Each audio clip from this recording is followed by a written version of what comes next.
sobre o fruto do Espírito. Então, os adolescentes são convidados. É importante que você traga os seus filhos adolescentes para que eles possam receber a palavra de Deus, para que eles sejam ministrados também com uma linguagem apropriada para eles, ok? Então, se você tem filhos crianças, traga-os, que nós temos a igreja infantil funcionando. E se você tem filhos adolescentes, traga-os também, para que eles possam estar recebendo do Senhor também, em nome de Jesus. Amém, amados? Glória a Deus. Amém. Fique de pé um pouquinho, só para a gente mudar de posição. Gostaria que você colocasse a mão sobre o seu coração, amém? Para que nós possamos orar juntos agora, pela palavra que estará sendo ministrada nesta noite, em nome de Jesus, amém? Senhor, em nome de Jesus, nós agora oramos, ó Pai, pedindo luz, pedindo revelação, pedindo graça, pedindo unção, e que esta palavra, Pai, possa entrar no coração de cada homem, cada mulher que entrou aqui esta noite. Pai, aqueles que estão assistindo esta mensagem também de forma remota, que a revelação da Tua palavra possa esclarecê-los, iluminá-los, transformá-los pelo poder do nome do Senhor Jesus Cristo.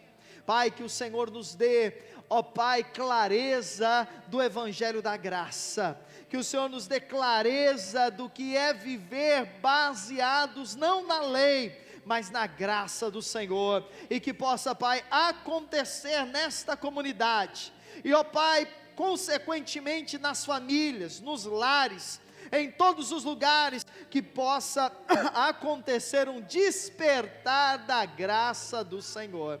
Pai, que toda resistência emocional, mental, religiosa, maligna, seja repreendida agora pelo poder do nome de Jesus. Eu repreendo agora toda obra do nosso adversário, toda obra do maligno, toda resistência espiritual, e que, Pai, o Teu reino venha, e a Tua vontade seja feita, assim na terra, como ela é nos céus, em nome de Jesus. Você pode dizer amém, diga glória a Deus, aplauda ao Senhor Jesus.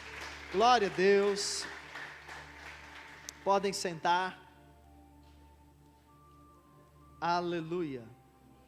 O tema de hoje, então, queridos, é o confronto das duas alianças. Nós estamos em uma série chamada Despertar da Graça, e algumas pessoas têm compartilhado ainda hoje como esta mensagem tem abençoado as suas vidas, e como elas têm sido renovadas, edificadas e até mesmo transformadas por meio desta mensagem. E nós ficamos muito felizes, porque este é o poder da palavra de Deus, mudar a nossa mente, mudar o nosso coração, mudar a nossa forma de nos relacionarmos com o Senhor, relacionarmos uns com os outros. Nós precisamos levar essa mensagem da graça em todos os lugares para a glória de Deus. Amém, queridos? E é esse o chamado que Deus tem nos dado nesses últimos dias, para pregarmos a respeito da graça do Senhor Jesus Cristo. Então, faça com que essa mensagem chegue em outros lugares, faça com que esta palavra atinja outras pessoas, compartilhando ela no YouTube, ou convidando as pessoas para estarem aqui conosco aos domingos, amém? Eu quero ler com você 2 Coríntios 3, se você quiser abrir, 2 Coríntios, capítulo número 3, amém? Então, 2 Coríntios, capítulo número 3, eu quero estar lendo com você, e hoje nós vamos ler o capítulo inteirinho de Coríntios 3, ok? Então, uma leitura um pouco extensa, são 18 versículos, mas eu tenho certeza que vai ser uma grande bênção para você, em nome de Jesus, amém? 2 Coríntios 3, verso 1, é importante que você abra a sua Bíblia, aprenda a manusear a sua Bíblia, mas se você não trouxe, você pode acompanhar aqui na projeção, ok?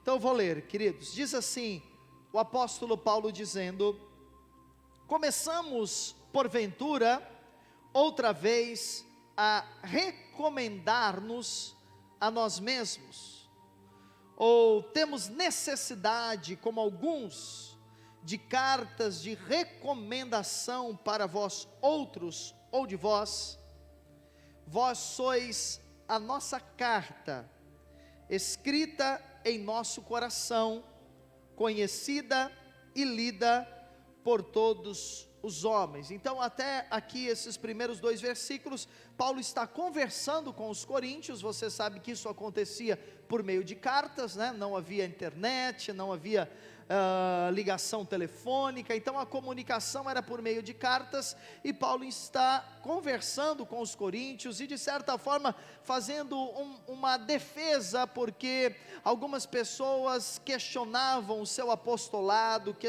questionavam a sua autoridade. Paulo estava dizendo que ele não precisava defender o seu ministério, ele não precisava provar o seu ministério para ninguém, porque os próprios coríntios eram a carta viva, eram a mensagem, eram, vamos assim dizer, o currículo de Paulo, eram as próprias pessoas que ele havia ganhado, consolidado e discipulado, amém? Então, primeiramente ele está falando sobre isso. Aí no verso número 3, Paulo diz assim: estando já manifestos como carta de Cristo, produzida pelo nosso ministério. Então Paulo diz: olha, vocês são fruto do nosso ministério, do meu ministério. Aí Paulo diz: escrita não com tinta, mas pelo Espírito do Deus vivente, não em tábuas de pedra, mas em tábuas de carne, isto é, nos corações. Verso 4: e é por intermédio de Cristo que temos tal confiança em Deus, não que por nós mesmos sejamos capazes de pensar alguma coisa. Então, por um lado, Paulo diz: olha, vocês são fruto do meu ministério, mas isso não tem nada a ver comigo, isso tem a ver com Cristo, porque a nossa suficiência vem de Deus, ele está dizendo. Agora o verso número 6, Paulo diz: o qual nos habilitou, veja, para sermos ministros de uma nova aliança. Diga comigo: nova aliança. Então Paulo está dizendo que nós somos ministros de uma nova aliança, amém? Aí ele continua dizendo: não da letra, mas do Espírito, porque a letra mata, mas o Espírito vivifica. Verso 7: e se o ministério da morte, então veja, existe um ministério que a Bíblia chama de ministério da morte, existe um ministério de vida, existe um ministério que transmite vida, mas Paulo está dizendo que existe um ministério que é capaz de transmitir o que, irmãos?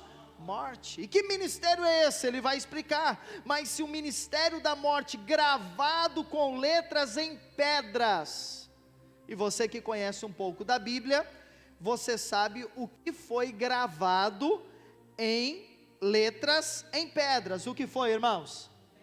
Os 10 mandamentos. Mas na verdade os 10 mandamentos, eles são um resumo de uma quantidade maior de mandamentos, conhecidos como 613 mandamentos.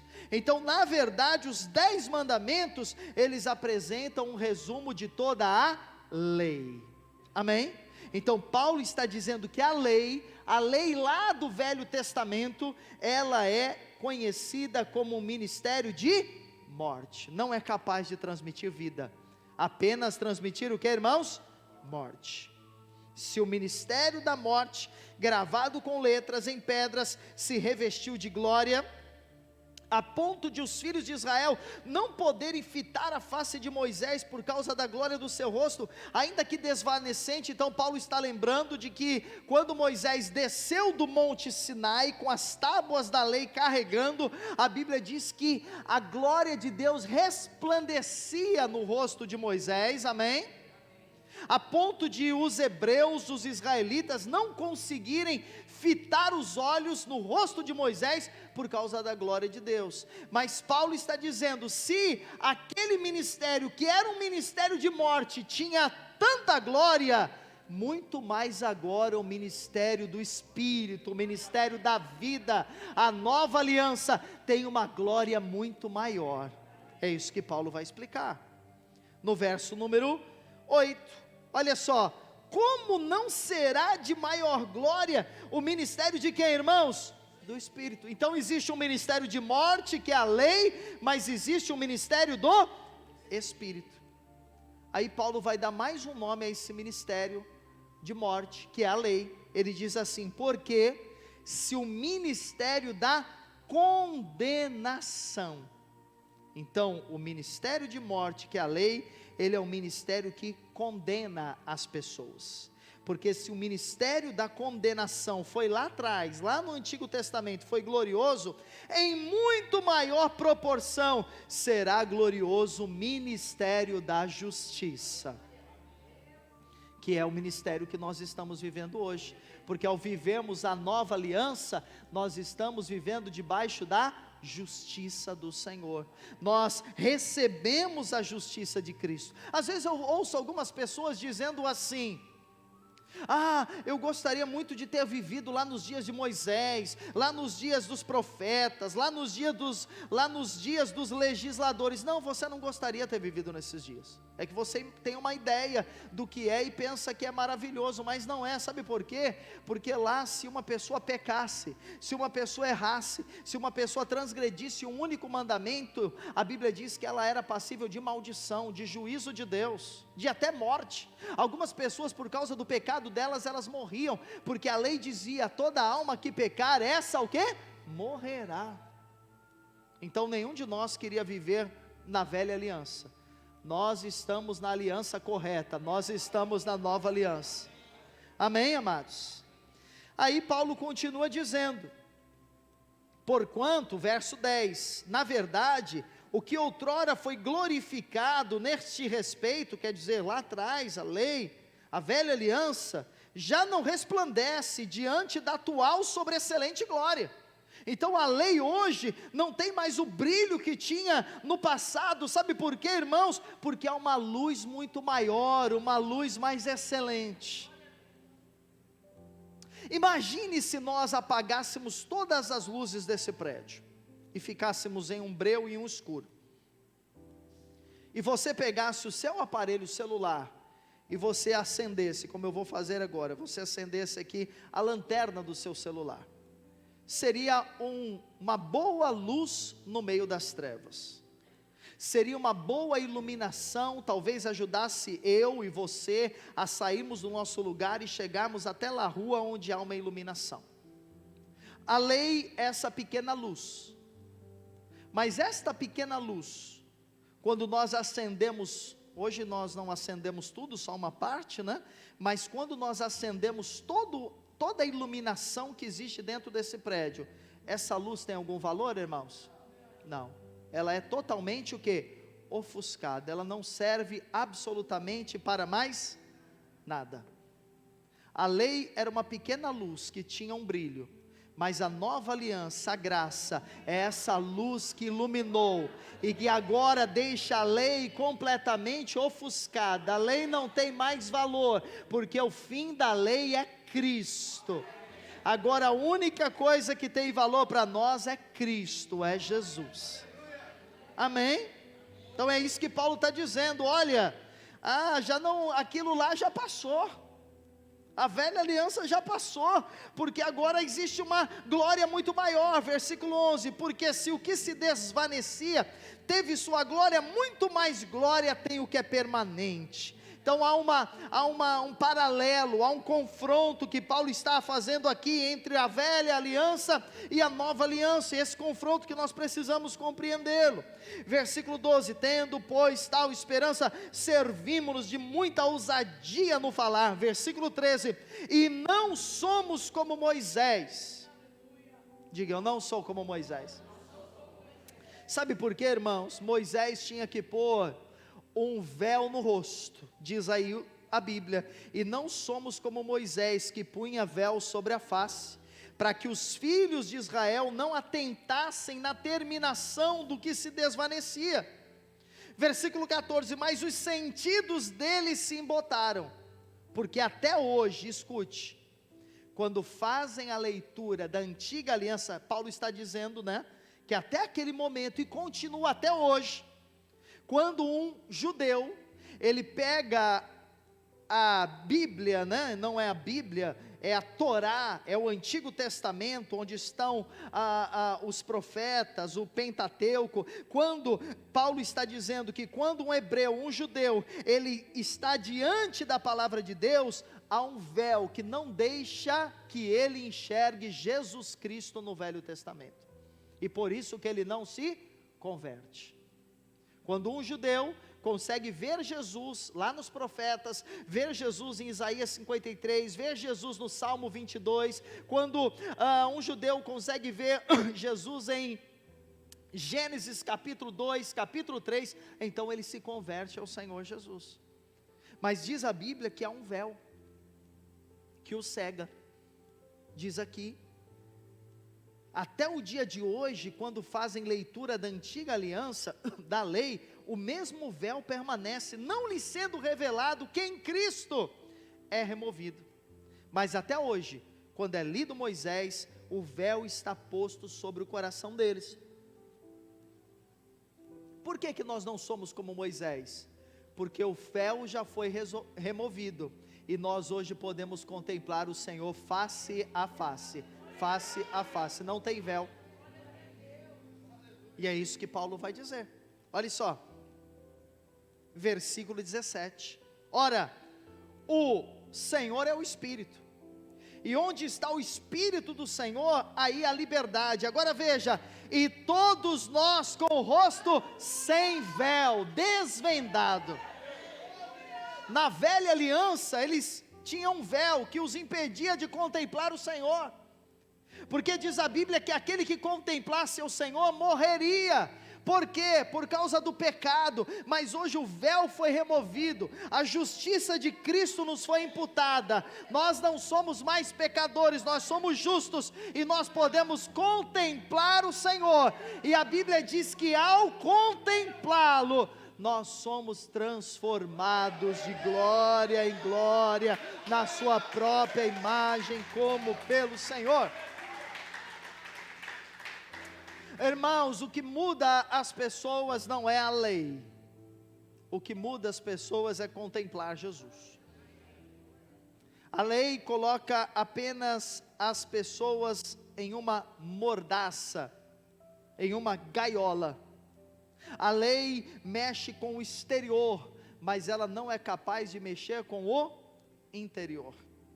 A lei, ela diz não fale, mas ela não muda a natureza que quer fazer.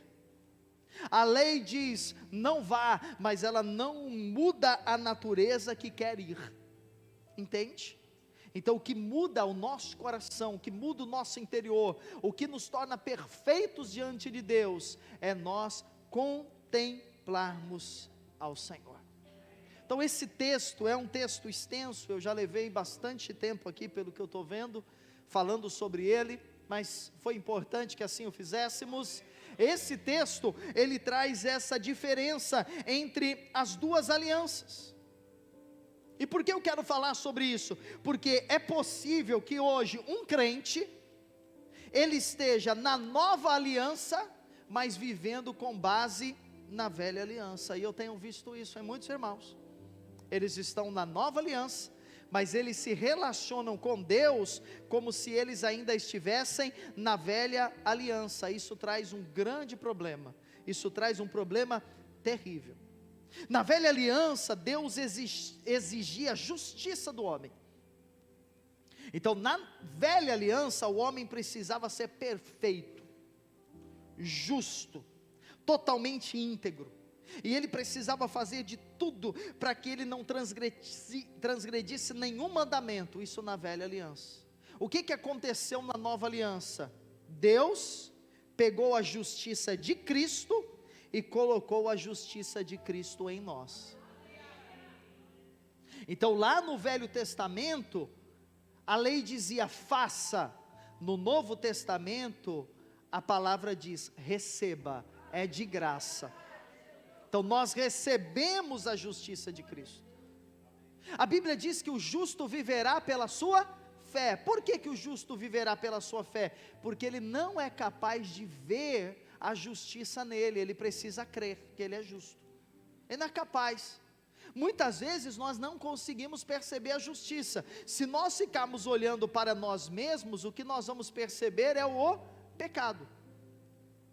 Então, se nós olharmos para nós mesmos, nós vamos dizer: eu sou imperfeito, e hoje eu esquentei a cabeça lá no trânsito, e sem querer eu soltei um palavrão, e hoje eu me irritei lá em casa, com o meu cônjuge, com o meu filho, eu não queria, mas eu elevei a minha voz.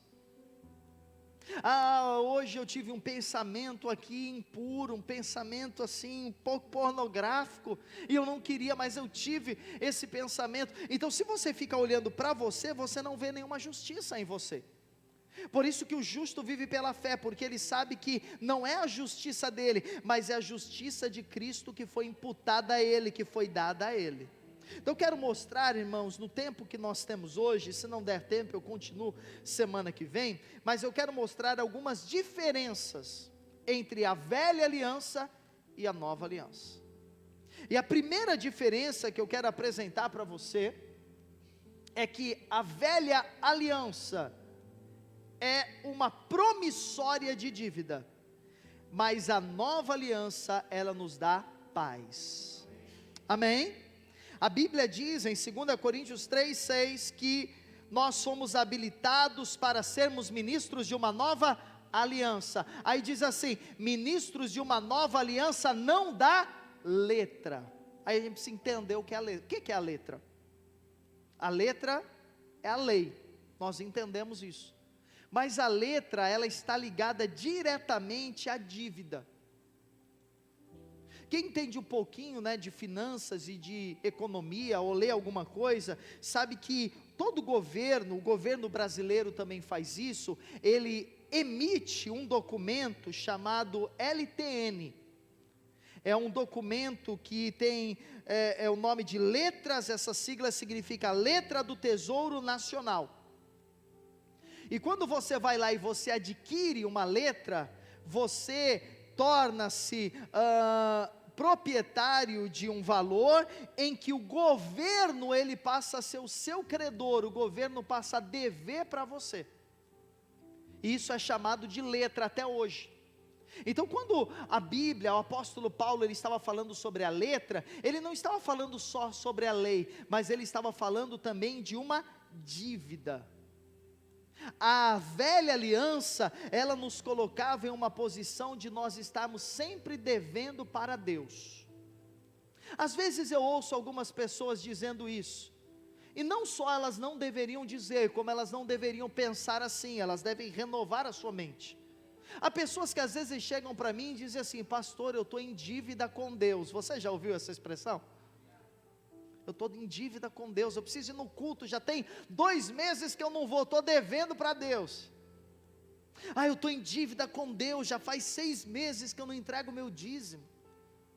Eu estou devendo para Deus, eu já estou aí 1 semana que eu não orei, 1 semana que eu não leio a Bíblia. Esta é a mentalidade da graça ou esta é a mentalidade da lei? Da lei, porque a lei sempre aponta que nós estamos devendo. E você sabe que a dívida, ela em nós, uma pessoa séria que fica endividada, ela se sente o quê? Acusada. Então, se você deve um valor para alguém, você é uma pessoa séria, honesta, você fica com vergonha. Você se sente acusado. Você sabe, a pessoa está ali, eu nem vou passar por ali, eu nem vou no mesmo lugar com ela, porque eu não tenho como pagar, eu estou devendo para ela. Então a pessoa endividada, ela quer se esconder, a pessoa endividada, ela quer fugir. E quando nós temos uma mentalidade da lei, nós queremos de certa forma nos esconder de Deus, nós queremos fugir de Deus, nós nos sentimos acusados. Eu lembro que há muitos anos atrás, hoje essa irmã não congrega mais conosco, ela está em outra cidade. Havia uma irmã aqui na igreja, e ela tinha muito problema com o cigarro, e ela não conseguia vencer o vício do cigarro, que é um vício como qualquer outro vício, não é pior pecado do que um outro vício. E era interessante que, quando ela conseguia ficar sem fumar, ela participava da igreja ativamente. Ela vinha nos cultos, ela contribuía, ela se envolvia com o culto. Mas quando ela caía, no pecado lá de fumar, então ela entendia que ela não deveria estar na igreja, porque ela estava em dívida com Deus. Ela se sentia o quê? Acusada. Ela sentia-se envergonhada de estar com os irmãos, embora a maioria das pessoas, a grande parte das pessoas, não sabiam daquilo. E durante muitos anos que essa irmã congregou aqui, ela levou essa vida de altos e baixos. Então, quando ela se sentia perfeita, quando ela se sentia justa, quando ela se sentia assim, sem pecado, ela vinha, ela louvava, ela contribuía, ela servia. Mas quando ela caía no pecado, ela fugia, porque a lei faz isso, ela coloca a pessoa debaixo de uma acusação, de uma condenação. Irmãos, quando nós compreendemos que, ainda que pecamos, nós não devemos pecar. A Bíblia diz: estas coisas vos escrevo para que não pequeis. Mas ainda que nós pecarmos, a gente sabe que nós temos um advogado à direita de Deus, que intercede por nós. Então nós não devemos nos sentir acusados nem condenados. Esses dias eu vi na internet era uma imagem, não sei se era um meme, mas eu achei uma coisa muito interessante. Porque deixa eu dizer uma coisa para você. Você sabe que às vezes o ímpio, ele entende mais da graça de Deus do que um crente. Sabia disso? Eu vou explicar para você. Na imagem, a imagem ela é um exagero, mas ela é interessante. Eu até queria trazer aqui, mas eu não lembrei. Tinha uma imagem de um bar. E no bar tinha uma faixa muito grande, e na faixa estava escrito: aqui ninguém vai te julgar, porque todos aqui são lixo como você. E eu fiquei pensando uma coisa interessante, mas pense comigo, ali, naquele lugar, qualquer pessoa pode entrar, porque ela não vai se sentir acusada, ela não vai se sentir pecadora, porque ela sabe que ela está no meio de pessoas iguais. Então, lá naquele bar, e aí você tira a questão de chamar as pessoas de lixo, ali as pessoas entenderam o conceito, não a graça bíblica, mas as pessoas entenderam o conceito da graça, que elas não devem julgar ninguém, porque todas elas são imperfeitas como as outras pessoas. E às vezes na igreja, nós não nos sentimos dignos de estar com os irmãos, porque nós achamos que eles são mais santos que nós achamos que eles são mais espirituais que nós achamos que eles são mais perfeitos que nós, porque nós olhamos para nós, e nós olhamos para a aparência deles, quando a Bíblia diz, irmãos, que nós precisamos tirar os olhos de nós, e nós precisamos colocar os olhos em Cristo. Quando você colocar os seus olhos em Jesus, você vai viver uma vida sem condenação. Então hoje nós não pregamos mais a lei do Velho Testamento. Pastor, então nós não devemos pregar o Velho Testamento? Sim, nós podemos pregá-lo, desde que a gente aponte o Velho Testamento para Cristo. Desde que lá no Velho Testamento a gente mostre o plano de salvação, nós mostremos o plano de redenção, a gente mostre Jesus. Mas se nós pegarmos o Velho Testamento para apontar que as pessoas estão erradas, isso é uma pregação da lei, e não uma pregação da graça de Deus. Amém? Quer ver um exemplo? Há um texto clássico, que é pregado em muitos lugares, que é Deuteronômio capítulo 28, inclusive eu preguei muitas vezes esse texto de Deuteronômio 28, e esse texto de Deuteronômio 28, ele começa dizendo assim: se você ouvir a voz de Deus, e obedecer todos os mandamentos dEle, e você não se desviar em nenhum momento, nem para a direita, nem para a esquerda, então Deus fará vir sobre ti todas essas bênçãos. Aí há uma lista de bênçãos. E o que esse texto então nos apresenta? Que a única forma de eu ser abençoado é se eu seguir tudo à risca e não falhar em nada. É possível, irmãos? É possível? Não é impossível. Só se você virou um querubim, aí o seu lugar não é aqui, aí é um lugar já, é num estado mais elevado. Mas se você for como eu, seres humanos normais, é impossível. Mas isso é muito pregado. Aí você diz assim, mas isso está na Bíblia. Está na Bíblia. Mas aquela obediência de Deuteronômio 28 hoje, não é mais a sua obediência, a obediência de Jesus. Ele foi obediente até a morte, morte de cruz. Então a obediência dele tornou-se a nossa obediência. Então em Cristo, todas aquelas bênçãos de Deuteronômio 28 são nossas. Só que do versículo 15 em diante, Moisés ele diz assim: se vocês desobedecerem estes mandamentos, e desviarem o coração de vocês para a direita ou para a esquerda, e vocês seguirem outros deuses, afastando-se do Senhor, então virão sobre você todas estas maldições.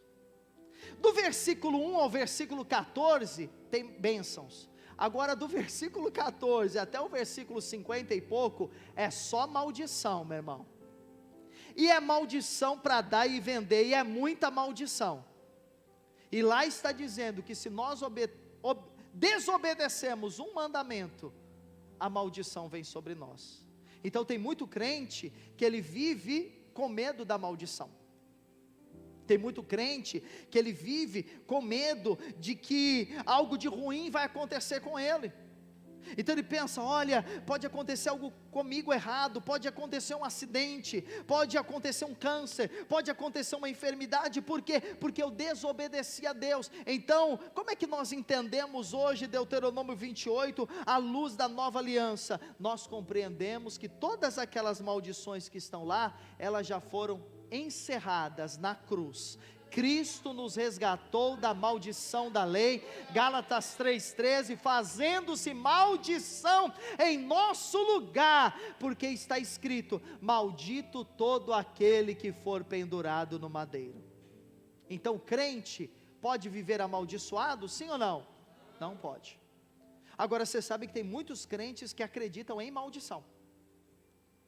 Tem muitos crentes que acreditam em maldição, e que eles vivem o tempo todo dizendo, pastor, eu preciso quebrar as minhas maldições, eu preciso quebrar as maldições dos meus pais, dos meus avós, dos meus bisavós, dos meus tataravós, eu preciso fazer uma quebra de maldição, 1, 2, 3, 4, 5, e eles não sabem que em Cristo, todas as nossas maldições já foram levadas.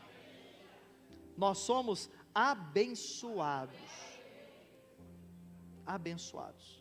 Ah, mas se eu pecar, não vou ter maldição? Não, se você pecar, você vai ter consequência do pecado, mas não maldição. Amém? Há uma diferença entre maldição e consequência. A consequência existe para qualquer pessoa. Uma vez que uma pessoa transgrida uma lei, por exemplo, se atravessar um sinal vermelho em alta velocidade, há possibilidade de ocasionar um acidente, até de morrer ou de matar alguém. Isso é uma consequência de uma transgressão, não é uma maldição. Não é uma maldição atravessar o sinal vermelho e vir um carro bater e matar a pessoa. Isso não é uma maldição, isso é uma consequência da desobediência. Amém, amados? Então, na nova aliança, nós não vivemos mais, olha o que diz em João 5,45, os irmãos estão entendendo? Amém? Isso é muito importante que você compreenda e que você mude a sua mentalidade. Eu preciso ensinar a igreja, porque toda semana eu converso aqui com alguns irmãos e eu percebo que eles ainda estão com uma mentalidade da velha aliança, e eu vou orar e eu vou chorar diante do Senhor, e eu digo, Deus, por favor, me ajude a pregar com clareza, para que a mente deles mude. Porque ainda há irmãos acreditando que estão em dívida, vivendo em condenação, vivendo com medo, vivendo baseados na sua justiça própria, vivendo com inferioridade, porque eles não entenderam a sua posição ainda em Cristo. E sabe, irmãos, essa vida na velha aliança é uma vida que inibe você de viver as bênçãos de Deus.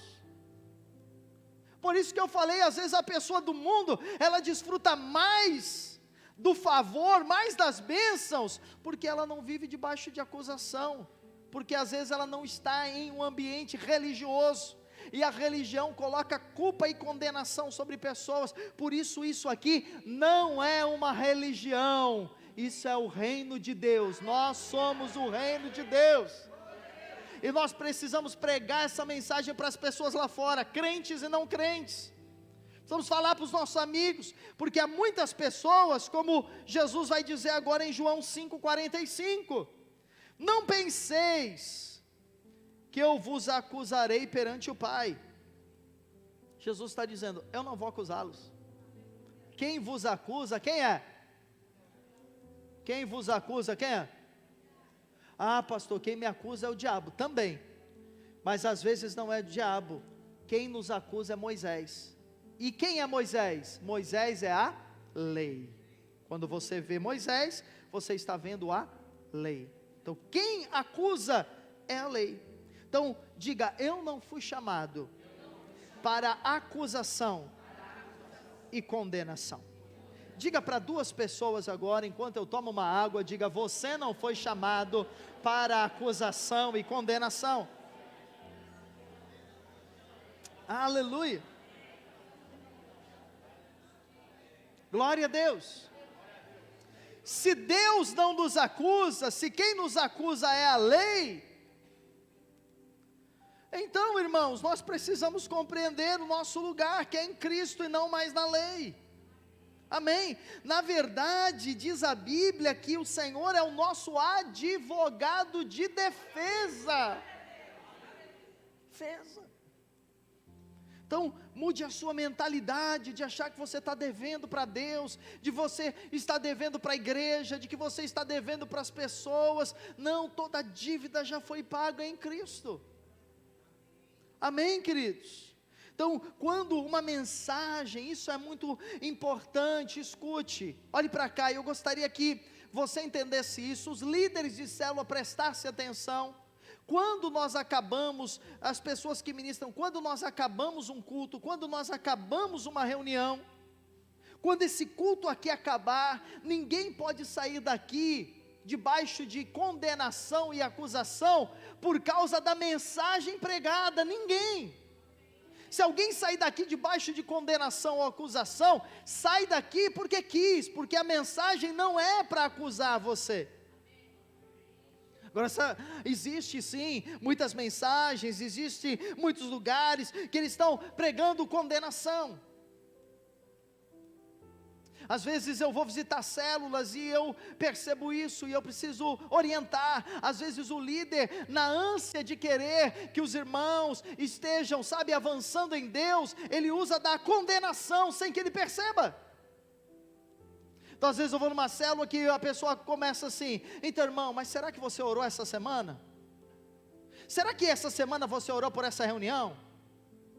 E aí, você se preparou para vir nessa reunião? Quer dizer, já começa colocando a pessoa debaixo de quê? Condenação. Porque provavelmente ela não orou.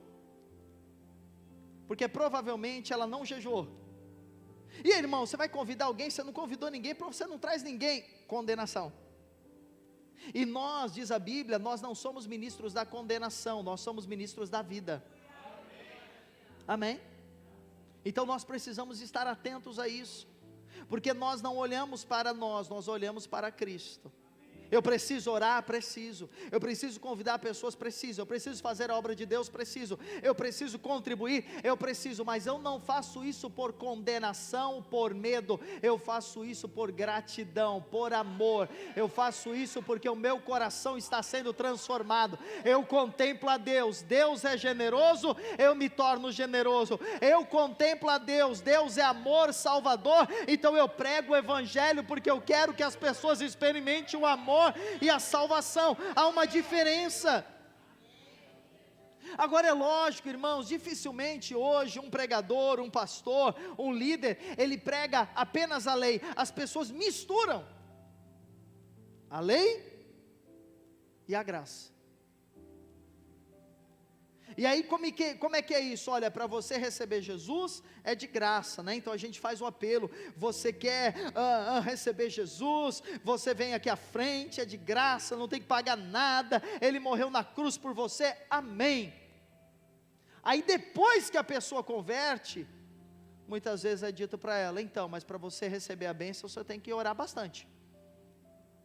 Para Deus mudar a sua vida, você tem que jejuar muito, você não jejuou o suficiente. Aí a pessoa está lá, secando que nem um bacalhau, e não recebe a bênção, porque ela acha que é troca. Tinha uma música antiga que se tornou aí muito popular, que é uma música baseada na lei, e que nós cantávamos, e você cantou muitas vezes, se você é um crente antigo, que dizia assim, quer vitória? Vai chorando, geme e chora. Irmão, a vida é dura, é difícil, porque a vida já é tão difícil, para você ter uma bênção de Deus, tem que gemer, tem que chorar muito, aí é complicado. Aí você fica pensando, mas eu me converti, eu sou de Deus, batizei, estou em Cristo, agora eu tenho que gemer, chorar muito para Deus me abençoar, mas que Deus é esse? É o Deus da religião, porque toda religião é baseada nisso, em uma troca. A religião é baseada na troca. Eu me comporto bem, o Deus da religião me abençoa. Eu me comporto mal, o Deus da religião me castiga. E desde cedo a gente aprende isso, porque os nossos pais dizem, se você for um bom menino, se você for uma boa menina, se comportar bem, passar de ano, se você fizer tudo direitinho, aí no final você vai ganhar o presente. Não é isso?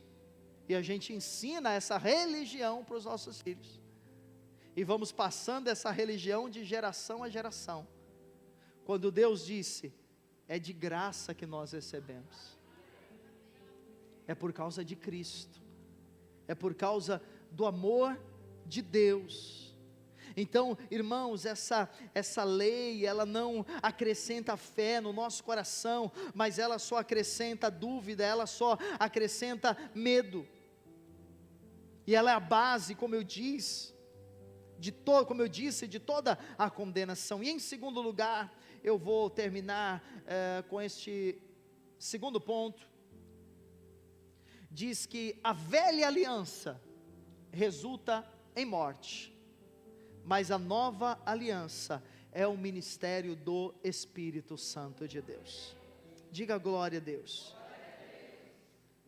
Diz assim, versículos 7 e 8 do nosso texto principal, e se o ministério da morte, então a lei é o ministério da morte, gravado com letras em pedras, se revestiu de glória, a ponto de os filhos de Israel não poderem fitar a face de Moisés, por causa da glória do seu rosto, ainda que desvanecente, como não será de maior glória o ministério do Espírito? Então há um ministério, há uma pregação, há uma fala que ela gera morte, e há uma fala que ela é capaz de gerar o quê? Vida. As pessoas que vivem na lei, elas sempre vivem para culpar as outras pessoas. E você sabe, você pode ter um casamento baseado na lei e não na graça. Você pode criar os seus filhos na lei ou na graça. Você pode se relacionar com a sua família e com as pessoas da igreja, da sua liderança, do seu ministério, na lei ou na graça. A lei está sempre cobrando. Por que muitos casamentos acabam? Por que muitos casamentos terminam? Por que muitos casamentos naufragam? Porque só existe cobrança. É um cobrando o outro. Ah, a louça está lá, ele não lavou, também não vou lavar. E aí começam as brigas. Ah, não fez comida? Ah, não fez comida, eu também não vou pagar a conta. Então é um casamento baseado em trocas. É um casamento baseado na lei. E se você não pôr graça no seu casamento, o seu casamento vira um lugar de condenação, vira um lugar de culpa, vira um lugar pesado, em que muitos homens e até mulheres, ao invés de querer voltar para casa, quer ir para o bar, quer encontrar com os amigos, porque encontram dentro da sua casa um ambiente de condenação. Tem pais que vivem o dia todo culpando e condenando os seus filhos. Tem que ter regras, sim. Tem que ter disciplina, sim. Tem que ter respeito, sim. Mas você precisa ministrar graça e ministrar vida aos seus filhos. Você quer que o seu filho arrume o quarto, você quer que o seu filho cuide das coisas, então saiba expressar isso de uma forma graciosa.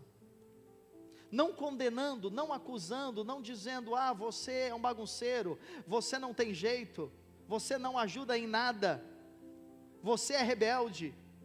Essas coisas acontecem, porque nós estamos sendo transformados, nós estamos saindo da lei e indo para a graça.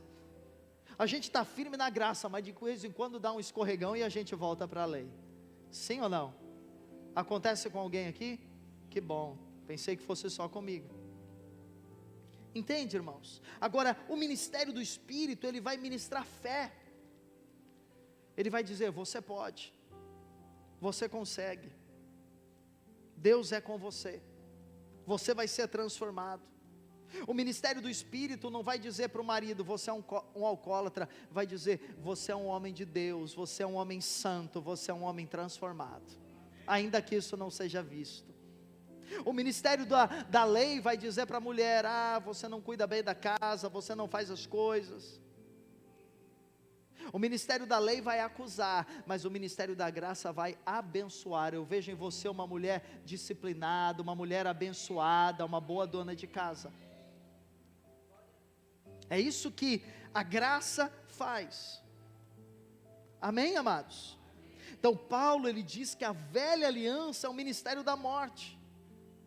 Então por que a morte nas igrejas, por que a morte nos casamentos, porque às vezes há um ambiente de morte nas reuniões, na própria célula, é porque aquilo que está sendo transmitido ali é morte, é condenação, é culpa.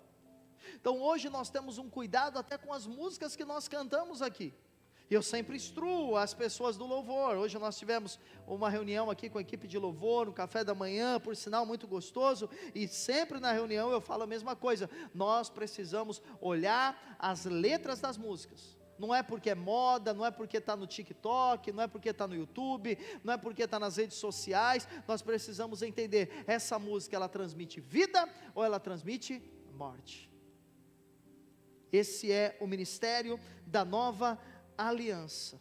Toda vez, irmãos, que a lei é invocada, o ambiente, ele fica pesado, ele fica cheio de condenação, ele fica cheio de medo, ele fica cheio de vergonha. A lei está sempre mostrando quanto as pessoas são falhas, a lei está sempre acusando. Então é importante que você compreenda, não para se acusar, mas que você perceba, eu estou vivendo na graça ou estou vivendo na lei? Eu me relaciono com as pessoas na graça ou na lei? Eu vivo mais condenando, julgando ou acusando as pessoas da igreja, as pessoas do meu trabalho, os meus líderes, os meus filhos, os meus pais, ou eu vivo ministrando vida? Então condenar pessoas não libera a vida, mas perdoá-las libera a vida de Deus. Irmãos, há uma diferença fundamental entre a velha e a nova aliança. Nós estamos encerrando. É que lá na velha aliança, isso é uma coisa interessantíssima, a morte e a maldição era transmitida de uma pessoa para outra, mas a bênção não. Vamos ver lá em Ageu 2:11, só para você entender o que eu estou dizendo aqui. Antes de nós lermos, você sabe que quando uma pessoa estava leprosa, ninguém podia colocar a mão nela, nem o sacerdote.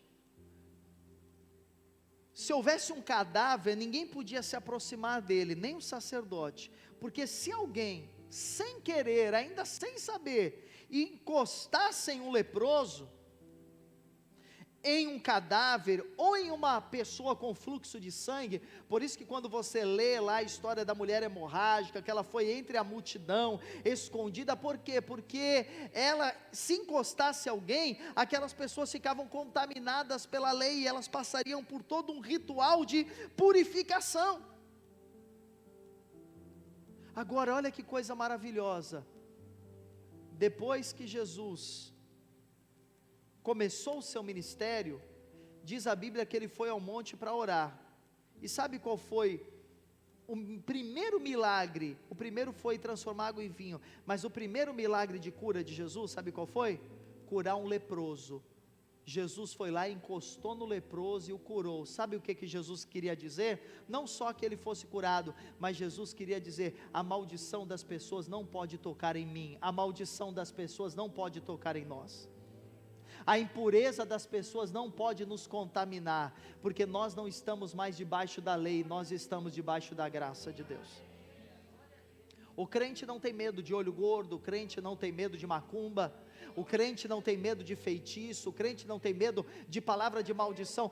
Um dia me amaldiçoaram, eu sei que um dia fizeram uma macumba. Não, você está debaixo da graça, você é abençoado, amém? Ninguém pode transmitir maldição para você, mas você pode transmitir bênção e vida para as pessoas. Olha o que a lei dizia, olha só: assim diz o Senhor dos Exércitos.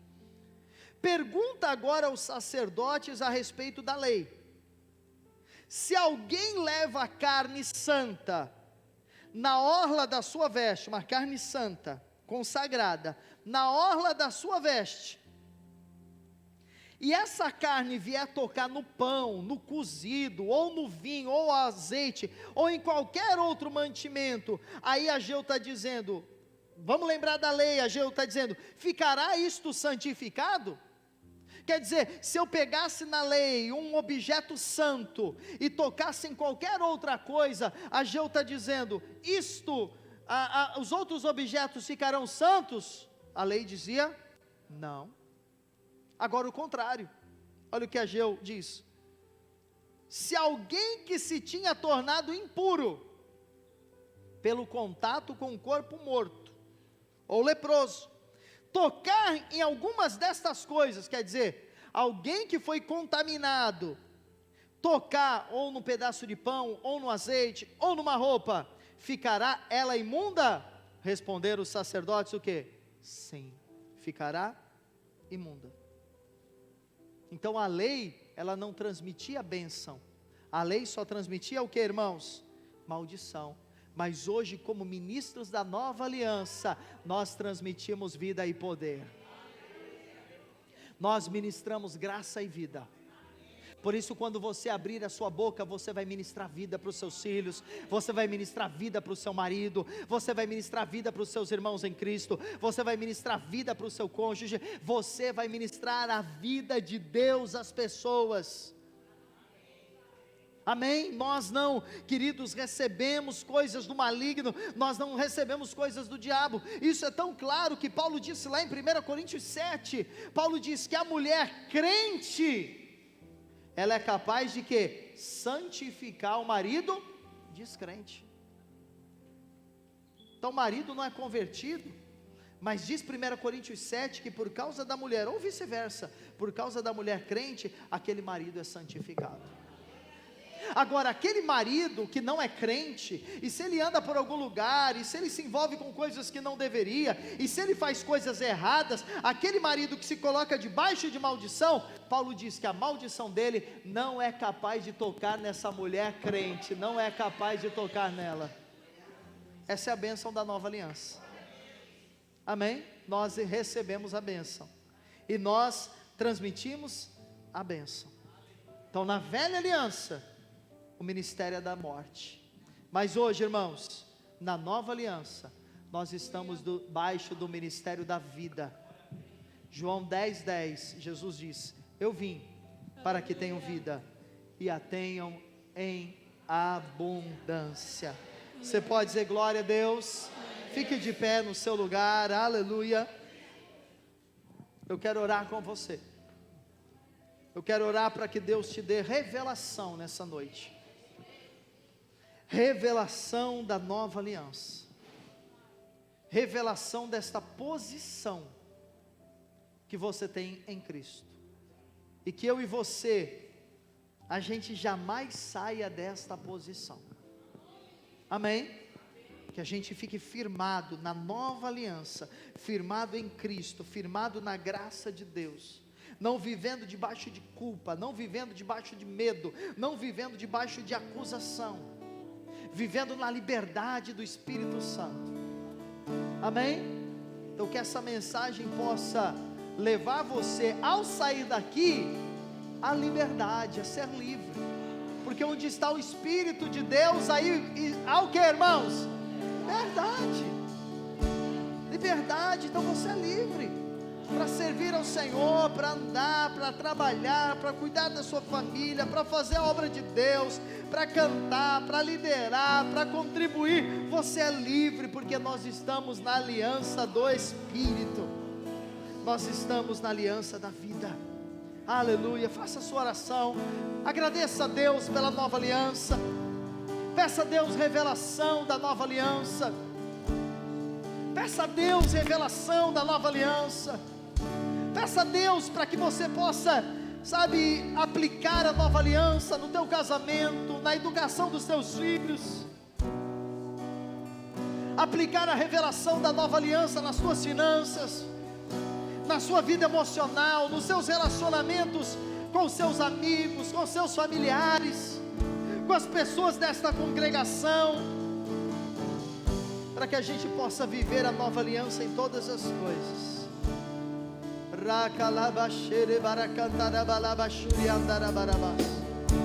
O Senhor é bom, Pai. Oh, em todo tempo você é bom. Aleluia, aleluia. Você é bom, Pai, e nós te louvamos pela tua bondade.